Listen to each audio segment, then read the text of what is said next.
Bonjour à tous, j'espère que vous allez bien et que vous avez passé d'excellentes fêtes de fin d'année. Je vous souhaite sincèrement de connaître Dieu pour cette année 2024. C'est une prière que je fais aussi pour moi personnellement, pour mes proches. Parce que je sais que plus on connaît ce Dieu, plus on est attaché à lui, plus on découvre notre Père, plus on va savoir qui nous sommes. Parce que nous sommes comme des gens qui ont perdu leur identité en cours de route à cause des mauvaises décisions du péché qui est entré dans notre vie et malheureusement nous ne savons plus qui nous sommes. Et retrouver le Père, c'est retrouver aussi notre nature divine, notre identité, c'est connaître réellement ce qu'il a déposé en nous. Et comme je l'avais dit, nous allons aborder plus tard le sujet des tempéraments parce que c'est un sujet qui me tient à cœur et je sais qu'il y a beaucoup de gens qui attendent ces enseignements-là, parce que ça nous parle, c'est quelque chose d'assez pratique. Et au travers de l'étude de ces tempéraments, on voit que Dieu a déposé des dons en nous. Dieu a déposé des choses extraordinaires en nous par rapport au fait qu'on soit des introvertis, qu'on soit pour les extravertis. Donc, ce qui est très intéressant, c'est de savoir ce que Dieu a déposé en nous. Et c'est beau, c'est extraordinaire, c'est intéressant de faire cela. Mais avant, il faut comprendre en fait ce qui s'est passé. J'aimerais juste refaire un petit rappel sur ce que l'on a dit. On a parlé de la création. On a vu que Dieu a créé l'être humain à son image parce que c'était un Père aimant. Donc il faut toujours, quand on lit la Bible, avoir l'image d'un Père qui aime ce qu'il a créé. Vous savez, lorsque vous avez des enfants, que vous êtes dans des conditions optimales, bien sûr, vous voulez aimer vos enfants, vous voulez les aider, vous voulez qu'ils évoluent, vous voulez du bien pour eux. Tout ce que vous faites, lorsque vous êtes mentalement très bien, lorsque vous n'avez pas de soucis, vous voulez que vos enfants progressent, aillent mieux, fassent même mieux que vous. Et c'est intéressant de voir que même quand Dieu a déposé Adam dans le jardin d'Éden, il leur a donné cet ordre. Quand on va lire dans Genèse chapitre 2, verset 5, il a dit, l'Éternel Dieu prit l'homme et l'établit dans le jardin d'Éden pour le cultiver et le garder. Quand on regarde le mot cultiver, étymologiquement, ça veut dire rendre meilleur. Donc, Dieu a donné à l'homme le mandat de rendre meilleur ce que lui avait créé de bon.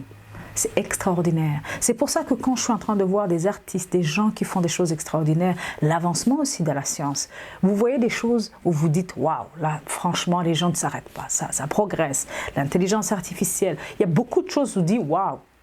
On veut toujours performer. Et ce n'est pas mauvais dans le sens que c'est dans notre ADN de vouloir faire mieux. Pourquoi? Parce que quand Dieu a placé Adam dans le jardin d'Éden, il lui a dit « Cultive ». Rends meilleur ce que Dieu avait créé de bon. Mais en même temps, il lui dit, garde le jardin, garde-le. Garder, ça sous-entend qu'il y avait un danger derrière, qu'il y avait un ennemi qui était capable de pouvoir venir entrer et de détruire ce que Dieu avait créé ou ce que l'homme pouvait faire sur terre. Donc, il lui a donné aussi le mandat de savoir qu'il y avait, de garder le jardin à cause d'un ennemi qui était là. Non pas potentiel, il était là. Dieu ne dit jamais les choses comme ça par hasard. Donc, c'est très très important de se remémorer que quand Dieu a créé l'univers et quand il a créé l'homme à son image, il a créé dans le sens qu'il voulait, dans son rôle de père, avoir une bonne relation avec ses enfants. Et nous avons vu que le péché est venu comme un virus. C'est un virus qui est venu entacher, détruire notre nature spirituelle. Nous avions au départ la nature de Dieu, mais après, à cause du péché, notre nature spirituelle a été pervertie. Nous sommes morts spirituellement. Plusieurs passages dans la Bible parlent de mort spirituelle. Et souvent, quand on parle de mort, tout simplement, il y a des gens, quand on parle de mort spirituelle. C'est pour ça que c'est très très important de connaître ces genres de terminologie parce que quand on lit la Bible, des fois on peut être dans la confusion. Et cette mort spirituelle a entraîné aussi une dépravation au niveau de nos âmes. Ça veut dire que l'âme qui avait été créée pour être bien, pour être dans la joie, pour être dans la paix, pour être dans la tranquillité, pour bénéficier de la protection de Dieu, cette âme a eu des difficultés, elle a été blessée. Et le premier sentiment, et d'ailleurs franchement qui est la racine de la plupart de nos problèmes émotionnels, c'était la peur. Quand Adam a vu qu'il avait péché, le premier sentiment qu'il a ressenti, c'est la peur.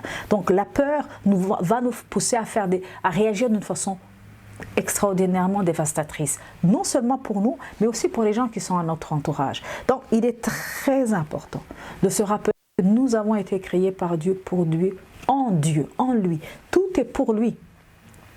Parce que lorsqu'on commence à méditer et à voir les choses ou la Bible par rapport à nous-mêmes, nous ratons la cible. Et rater la cible, ça veut dire quelque part pécher. C'est l'autre définition du mot péché. On rate la cible, même si on est chrétien. Des fois, on va dans la parole de Dieu, on veut prendre ses promesses, mais on n'y va que pour les promesses. On n'y va que pour les avantages que Dieu peut nous offrir. Et même Jésus a dit aux gens qui l'entouraient à cette époque, il disait, vous sondez les Écritures parce que vous pensez à trouver en elles la vie, mais elles rendent témoignage de moi. Donc en d'autres termes, nous voulons trouver des principes, de la manière de vivre extraordinaire, d'être droit, d'être quelque part religieux, pour pouvoir voir comment on peut s'en sortir dans la vie.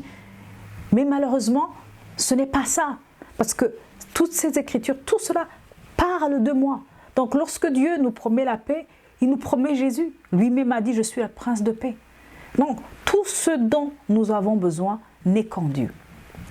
Et forcément, quand on comprend cela, lorsqu'on entre en relation avec lui, ce qui est extraordinaire, c'est que nous mangeons des fruits de l'esprit. Nous mangeons cette paix lorsqu'on est dans la confusion, dans des problèmes, lorsqu'on a peur. On est dans la joie alors que les circonstances devraient en principe nous pousser à faire quoi? À pleurer, à avoir mal, à souffrir. Nous bénéficions de la bénignité, etc., etc. Nous mangeons du fruit de l'esprit de Dieu. Amen. Donc c'est très important de comprendre que quand Dieu a créé l'homme, il a créé avec un cœur de père. Il avait préparé les choses à l'avance. Il avait établi le jardin pour lui. Il voulait rester là. Et malheureusement, lorsque l'homme a quitté la présence de Dieu, cette frustration le pousse à chercher des solutions en dehors de Dieu, en utilisant tout ce qu'il a, sa propre intelligence ou ses propres expériences. Et malheureusement, on se fatigue très rapidement et on est extrêmement frustré. C'est pour ça que certaines personnes se disent, le jour où j'aurai mon diplôme, je serai heureux. Le jour où je me marierai, je serai heureux. Le jour où j'aurai des enfants, je serai heureux. Le jour où j'aurai ma voiture, le jour où j'aurai une maison. Eh bien, malheureusement, lorsqu'on arrive à avoir ces choses-là, on n'est pas comblé parce qu'on n'a pas été créé pour être comblé par des choses ou par même un être humain. C'est même bizarre parce qu'on se dit non, si jamais dans mon couple ça ne va pas, je vais me concentrer sur mes enfants et ils vont être là pour moi. C'est bien qu'ils soient là pour vous, mais ce ne sont pas eux qui vont combler ton âme. La seule personne qui est capable de combler ton âme, c'est Dieu. Et c'est là où nous pouvons même donner le meilleur de ce qui vient de Dieu aux autres, au lieu d'être comme une sangsue émotionnelle où on veut toujours tirer, où on veut toujours rechercher ce qui va nous faire plaisir. Parce que dans la Bible, on ne recherche pas Dieu pour ce qui va nous donner de bien, mais il se trouve que quand on le cherche, ça fait du bien. Et j'aime ce verset qui se trouve dans chapitre 11, verset 6.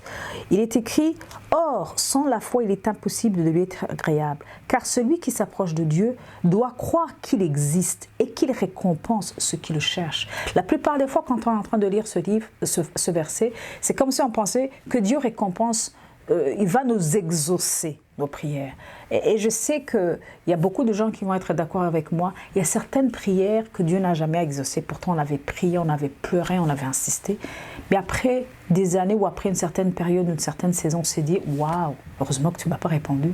Heureusement que tu ne m'as pas donné ce que j'exigeais, entre guillemets, sur ce moment-là. » Un peu comme des enfants qui ont des crises de caprice. Et on se dit « Je veux ça, j'ai besoin de ça. Si je n'ai pas ça, je vais mourir. » Et Dieu, quand Dieu ne te le donne pas, tu te dis « Mais pourquoi il ne me l'a pas donné ?» Mais plus tard, lorsqu'on grandit, on se dit « Ah, il a bien fait de ne pas me le donner. » Parce que ça aurait créé des catastrophes. Parce que ma lecture des choses à ce moment-là n'était pas parfaite de façon à ce que ce que je demande là, en ce moment, soit bien pour moi. Alors, Dieu est un père aimant. C'est pour ça qu'ici, on dit que Dieu exauce ceux qui le cherchent. Plutôt, pas exauce, récompense ceux qui le cherchent. Récompense. Il y a une récompense quand on le cherche pour ce qu'il est, non pas pour ce qu'il donne. Et il se trouve, je vous le dis encore une fois, qu'il est la paix dont nous avons besoin. Il est la bénédiction dont nous avons besoin.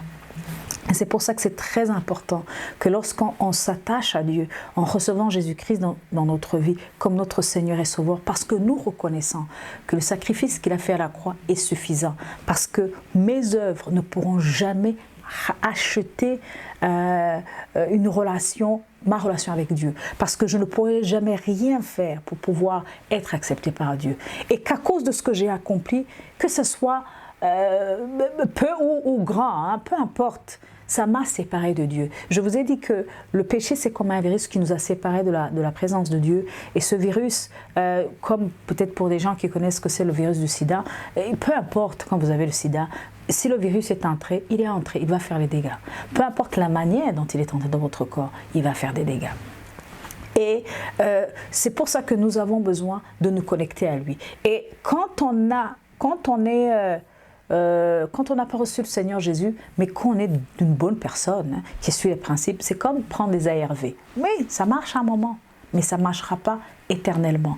Et Jésus est la solution éternelle d'un problème qui avait été causé à la croix. Donc, il est très, très important de comprendre ces choses parce que lorsqu'on comprend qui nous sommes, il est facile de saisir et d'embrasser ce que Dieu a fait de nous. Et deuxièmement, nous reconnaissons que le péché est venu à cause du diable dans l'homme et qu'à partir de ce moment-là, il a toujours voulu faire ce qu'il voulait. Et on tombe souvent dans ce que moi j'appelle la philosophie humaniste. Parce que l'humanisme est une philosophie qui est apparue après beaucoup d'années d'abus, de siècles d'ailleurs, à cause de la religion. La religion chrétienne avait fait beaucoup d'abus, avait créé beaucoup de frustration dans les gens. Et les gens ont tellement essayé de plaire, de suivre les principes. C'était tellement fatigant qu'il y en a d'autres qui ont dit, écoutez, ce Dieu-là, soit il n'existe pas, mais pour une fois, on va d'abord penser à nous. Et cette philosophie humaniste, et quelque part, est venue un peu insidieusement nous attaquer dans notre relation avec Dieu parce qu'on pense que lorsqu'on prie, Dieu va nous exaucer, ça va nous faire du bien. À la limite, on exige de Dieu de faire ce que nous voulons dans notre vie pour que nous soyons bien. Mais il est important de comprendre qu'il est d'abord au contrôle. Il est notre Seigneur, il est notre roi, il est notre Dieu. Donc, un Dieu, un roi, il a des lois, il a une influence. Donc, ce n'est pas à nous d'utiliser des caprices. Et je sais que souvent, je suis tombée dans ce piège-là. Et je me rappelle une fois quand j'étais enceinte, d'un de mes enfants. Vous savez, quand vous êtes chrétienne, on vous apprend qu'il faut prier pour toute chose, pour tout et n'importe quoi. Je dis, bah oui, mais surtout on le fait pour se protéger. J'ai dit, j'ai pas envie de souffrir, surtout que je travaillais dans un service de maternité, je savais comment ça marchait. Et souvent, on veut mettre Dieu dans un cadre, en tout cas de lui montrer les choses, comment elles devraient être faites. En tout cas, en se disant, si c'était moi, ma fille, je la protégerais. Donc, j'ai à la limite visualisé ce que je voulais que ça se passe. J'ai prié pour que tout se passe bien, que le travail soit rapide, etc. etc. Écoutez, j'ai montré la voie à Dieu. Je n'ai même pas eu le temps d'écouter ce que Dieu pourrait me dire par rapport à ça. Et j'ai tellement été confiante de mes prières que je n'étais pas consciente de Dieu.